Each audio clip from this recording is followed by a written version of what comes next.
আসসালামু আলাইকুম ওয়া রাহমাতুল্লাহি ওয়া বারাকাতুহু। আলহামদুলিল্লাহি রাব্বিল আলামিন ওয়াল আকিবাতু লিল মুত্তাকিন, আম্মা বাদ। আল্লাহ তাআলার প্রশংসা আদায় করি যে আল্লাহ তাআলা আমাদেরকে জিলহজ মাসের প্রথম 10 দিনের যে সমস্ত আমলগুলো আছে সেই আমলগুলোর মধ্যে শামিল হওয়ার তৌফিক প্রদান করেছেন। সেই রবের জন্য সমস্ত প্রশংসা। উম্মতের বয়স 60 এবং 70-এর মধ্যে রাসূলুল্লাহ সাল্লাল্লাহু আলাইহি ওয়াসাল্লাম উল্লেখ করেছেন, কিন্তু কিছু কিছু আমল আছে যেগুলো করার মাধ্যমে আমরা হাজার হাজার বৎসর জীবনযাপন করেও যেই পরিমাণ আমল করা না যায়, আল্লাহ তাআলা আমাদের জন্য সুযোগ দিয়েছেন। এর মধ্যে আল্লাহ তাআলার কাছে খুবই প্রিয়, আল্লাহ তাআলার কাছে খুবই প্রিয় যে সমস্ত দিন সমূহের মধ্যে, তার মধ্যে এটি একটি যে জিলহজের প্রথম 10 দিনের আমল। এবং প্রথম 10 দিনের আমলের মধ্যে মাশাআল্লাহ যাদেরকে আল্লাহ তৌফিক প্রদান করেছেন তারা হজ করবেন, ওমরা করবেন, এরপরে কোরবানি করবেন, সিয়াম পালন করবেন। আরেকটি বিষয় যেটি সকলের জন্য সহজ, কারণ জিলহজের এই প্রথম দশকের মধ্যে উত্তম এমন কোনো দিন নেই যেই দিনগুলোর শতামল আল্লাহ তাআলার নিকট অধিক পছন্দনীয়। এমনকি জিহাদ থেকেও, এমনকি জিহাদের চেয়েও ওই ব্যক্তির থেকে আলাদা যে ব্যক্তি জানমাল নিয়ে জেহাদে বেরিয়ে পড়েছে, এরপরে তার কিছুই ফিরে আসেন, তার কথা ব্যতীত, অথবা কেউ কেউ বলেছেন যে তা সেই সমপরিমাণ প্রায় এই 10 দিন জিলহজের প্রথম 10 দিনের সৎ আমল। এর মধ্যে যে আমলটি আমরা অনেকেই করবেন আলহামদুলিল্লাহ, হজ এবং ওমরা, সেগুলো বিধিবিধান জেনে নেবেন। তারপরে যারা সিয়াম পালন করেন মাশাআল্লাহ আল্লাহ তাআলা তৌফিক প্রদান করেছেন, যদিও 9 দিন সিয়াম পালন নাও করতে পারেন, তা অন্তত পক্ষে জিলহজের 9 তারিখে, জিলহজ মাসে 9 তারিখে যেটাকে ইয়াউমে আরাফা, অবশ্যই আমরা সেদিন রোজা রাখব। এবং প্রত্যেক দেশের হিসাব অনুযায়ী আপনারা 9 জিলহজ রোজা রাখবেন। বিশেষ করে মিডল ইস্টে যারা আছেন তারা তো অবশ্যই 9 জিলহজ রোজা রাখবে, কারণ ইয়াউমে আরাফা সৌদি আরবের আরাফার যেদিন হাজিরা অবস্থান করেন সেই দিন। আর বাংলাদেশে যারা আছেন তারা চেষ্টা করবেন মতামত থেকে দূরে থাকতে 2 দিন রোজা রাখার, কারণ এ বিষয়ে বেশ বড় বিতর্ক আছে, আমরা সেদিকে যাব না। কেউ কেউ বলেছেন প্রত্যেক দেশের চাঁদের হিসাব অনুযায়ী 9 জিলহজ, আবার কেউ কেউ বলেছেন নবী যেহেতু মেনশন করেছেন ইয়াউমে আরাফা, আরাফার দিবস। আর আরাফার দিবস কবে সেটা এখন অনলাইন থেকে সহজেই জানা যায়, যেদিন হাজিরা আরাফার ময়দানে অবস্থান করেন। তো সেই বিতর্কের দিকে আমরা না গিয়ে আমরা আপনাদেরকে অনুরোধ করব যে যারা, কারণ একটা রোজা যদি আপনি এক্সট্রা রাখেন, একটা রোজাও যদি এক্সট্রা রাখেন, তো হাদিস অনুযায়ী আপনি যে 70 খারিফা জাহান্নামকে আপনার থেকে দূরে রাখা হবে। অতএব বাংলাদেশে যারা আছেন তারা বাংলাদেশের হিসাব অনুযায়ী তারা আরাফার দিনও রাখবেন এবং 9 জিলহজ মানে কোরবানির আগের দিনও রাখবেন। আর যারা সৌদি আরবের সাথে সম্পৃক্ত মোটামুটি কাছাকাছি দেশসমূহ, আমরা যদি একটা রোজা রাখি তাহলে ইয়াউমে আরাফা, যেদিন হাজিরা আরাফাতে অবস্থান করবেন সেই দিন আমরা সিয়াম পালন করব। এই দর্শে আমরা আসলে আলোচনা করব যে তাকবীর সম্পর্কে। হয়তোবা কারো সম্ভব নয় কোরবানি করা, কারো সম্ভব নয় হজ উমরা করা, কারো সম্ভবপর নয় হয়তো এইভাবে 9টা রোজা রাখা। তো সেই ক্ষেত্রে আপনাদেরকে সহজভাবে বলবো যে অবশ্যই আরাফার রোজা রাখবেন, কারণ আরাফাতে রোজার ক্ষেত্রে রাসূলুল্লাহ সাল্লাল্লাহু আলাইহি সাল্লাম বলেছেন যে আরাফার দিবসের রোজা বিগত এবং আগত এবং বিগত, এভাবে করে 2 বৎসরের গুনাহ আল্লাহ তাআলা মোচন করে দিবেন। হাদিস সহিহ মুসলিমের। শুধুমাত্র যারা আরাফার ময়দানে আছেন তারাই রোজা রাখবেন না, বাকি সারা পৃথিবী মানুষ রোজা রাখবে। এরপর হলো যে তাকবীরের ক্ষেত্রে, এটি আমরা সবাই ধনী গরিব আমরা সবাই আমলটি করব, আর তা হলো জিলহজ মাসের চাঁদ ওঠার পর থেকে শুরু করে আমরা তাকবীর পাঠ করব।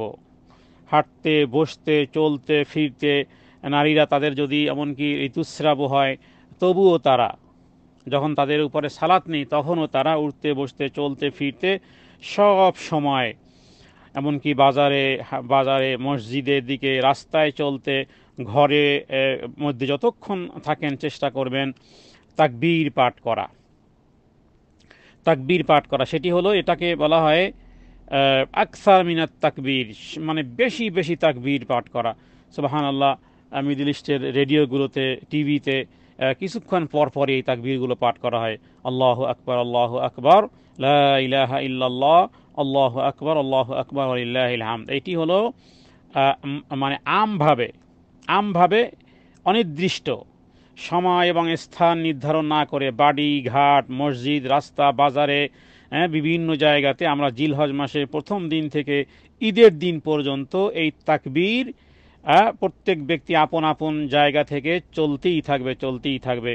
ইমাম বুখারী তিনি বলেছেন যে ইবনে ওমর রাদিয়াল্লাহু তাআলা আনহু, আবু হুরায়রা রাদিয়াল্লাহু তাআলা আনহু তারা মানুষকে স্মরণ করিয়ে দেওয়ার জন্য এগুলো যে সমস্ত জায়গাতে মানুষের জমায়েত হয় সেখানে তারা যেতেন, বাজারে যেতেন, তাকবীর বলতেন, লোকেরা শুনে শুনে তাকবীর বলা পাঠ করত। তাহলে এটা হলো একেবারে অনির্দিষ্ট তাকবীর। শুরু হবে কবে থেকে? জিলহজের চাঁদ ওঠার পর থেকে শুরু করে একেবারে ঈদের দিন পর্যন্ত। তাহলে 10 দিন, এই 10 দিন তাকবীর পাঠ হবে সব সময়, সালাতের আগে সালাতের পরে, প্রতি আধা ঘন্টা পর পর যদি পারেন, প্রতি 10 মিনিট পর পর যদি পারেন আরও ভালো। এভাবে অজু ছাড়া, অজু ব্যতীত বা যে কোনো অবস্থাতেই এই তাকবীরগুলো আমাদের এই 10 দিন খুব বেশি করে পাঠ করতে হবে। এটাকে বলা হয় মুতলাক, আর তাকবীরে মুতলাক। খুব ভালো করে খেয়াল করুন। আর একটা তাকবীর হলো যেটাকে বলা হয় মুআয়্যান, সেটা হলো মানে নির্দিষ্টভাবে 5 ওয়াক্ত সালাতের পরে, নির্দিষ্টভাবে 5 ওয়াক্ত সালাতের পরে তাকবীর পাঠ করা। আর তা শুরু হবে জিলহজের 9 তারিখ ফজরের নামাজের পর থেকে শুরু করে একেবারে এই 13 তারিখ পর্যন্ত, সূর্য অস্ত যাওয়ার পূর্ব পর্যন্ত, মানে আসর পর্যন্ত চলবে। তাহলে মোটামুটি বলা যায় তো এই তাকবীরটা তাহলে মোট 13 দিন। 13 দিনের মধ্যে 10 দিন হলো আমভাবে, যে কোনো সময় প্রতি 10 মিনিট পর পর যদি পারেন সেটি আরও ভালো। আরেকটা হলো যেটা ওয়াজিব, আইয়ামিম মাদুদাত, সেটা কবে থেকে? সেটা হলো যে প্রত্যেক সালাতের পরে অন্তত পক্ষে 3 বার করে বা 1 বার করে পাঠ করা অবশ্যই কর্তব্য, ওয়াজিব। সেটা হলো যে 9 তারিখ, মানে জিলহজ মাসের 9 তারিখ। 9 তারিখ মানে কোন দিন? আরাফার দিবসের সকাল, ফজরের নামাজের পর থেকে শুরু করে একেবারে জিলহজের 13 তারিখ পর্যন্ত, আসরের নামাজ পর্যন্ত প্রত্যেক সালাতের পরে অন্তত পক্ষে সমস্বরে, এটা পড়া যায় সমস্বরে। পূর্বেরটা কিন্তু সমস্বরে, মানে সকলে মিলেই পড়তে হবে তা নয়, বরং সেখানে আমভাবে যে কোনো ব্যক্তি পড়বে। আর একটা হলো সমস্বরে সবাই তাকবীর পড়বে, সেটি হলো এই কয়দিন 9 তারিখ ফজরের নামাজের পর থেকে শুরু করে 13 তারিখ সূর্যাস্ত পর্যন্ত পড়বে আল্লাহু আকবার, আল্লাহু আকবার, লা ইলাহা ইল্লাল্লাহ, আল্লাহু আকবার, আল্লাহু আকবার, ওয়ালিল্লাহিল হামদ। তো এটা হলো এই 13 দিনের আমল। এবং এই ক্ষেত্রে সবাই আমরা, নারী পুরুষ, ছোট বাচ্চারা, পবিত্র অথবা অপবিত্র, হাইজওয়ালিনী নেফাসওয়ালিনী, সকলের জন্য, ফর এভরিওয়ান। তাহলে আমরা আশা করি বিষয়টি আর রিপিট করার প্রয়োজনীয়তা নেই।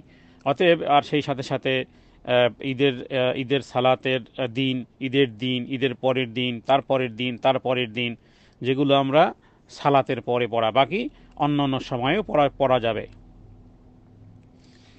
তাহলে এই ছিল মোটামুটি আমরা ঈদের দিন পর্যন্ত বা ঈদের শেষ দিন পর্যন্ত, যেদিন পর্যন্ত কোরবানি করা যায়, এই সমস্ত আমলগুলো আমরা সহজে আমরা করতে পারি।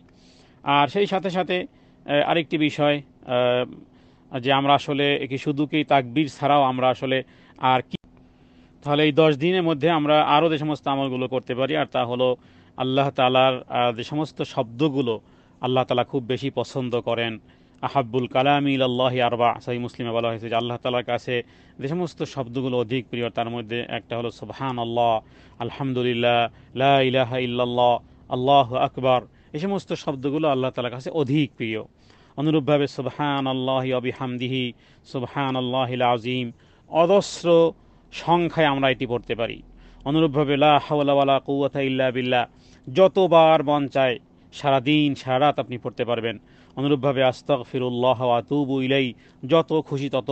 অনুরূপভাবে দুরুদ, আল্লাহুম্মা সাল্লি আলা নাবিয়িনা মুহাম্মদ, এই দোয়াটিও। আর আরাফার দিনে কিন্তু আমরা সবচেয়ে আরেকটা দোয়া বেশি করে পড়বার, তা হলো লা ইলাহা ইল্লাল্লাহু ওয়াহদাহু লা শারীকা লাহু লাহুল মুলকু ওয়া লাহুল হামদু ওয়া হুয়া আলা কুল্লি শাইইন কাদির।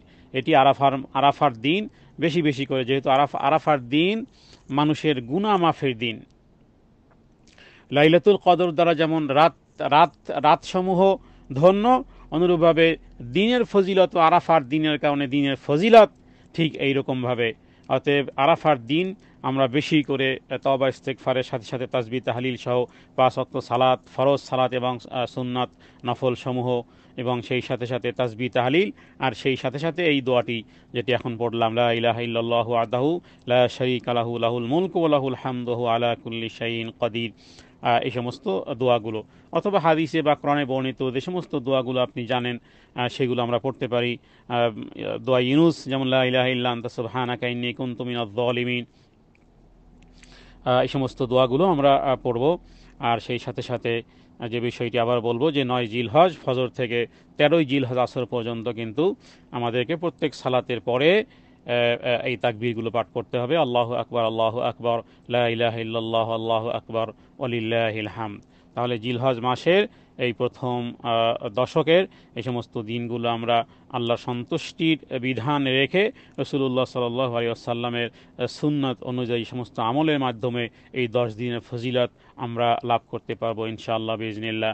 ওমা তাওফীক ইল্লা বিল্লাহ, ওয়া সাল্লাল্লাহু আলা সাইয়্যিদিনা মুহাম্মাদিন নবিয়্যিল উম্মি ওয়া আলিহি ওয়া সাল্লাম।